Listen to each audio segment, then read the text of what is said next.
Mohammed Mohammadi points to the land he and his family lost in 1991 to Israeli settlers. The tiny outpost of Ras Shalom lies south of Nablus, and on Tuesday, the Israeli government approved its existence.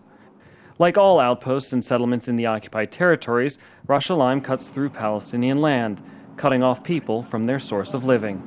They started digging these roads. Then they started expanding.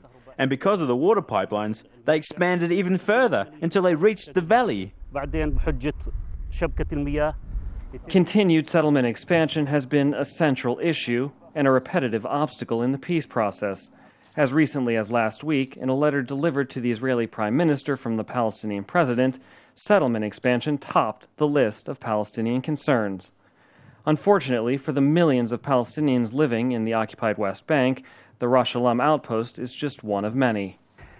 Recently, the Israeli Supreme Court ruled that the outpost behind me of Migron be dismantled by this summer.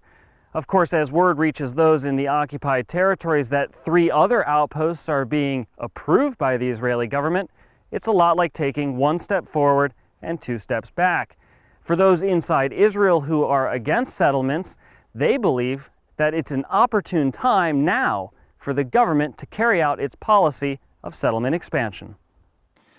Moshe Raz is a former parliamentarian. He's always been a vocal critic of settlements and sees Tuesday's decision as a pivotal moment in Israeli policy.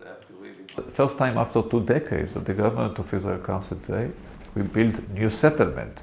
They were afraid of doing that in the past. They were afraid of the world. They were afraid of the Israeli public opinion. They were afraid of the Palestinians, and they feel very safe now to do whatever they want to do. They feel that everybody is too weak to press them to stop that.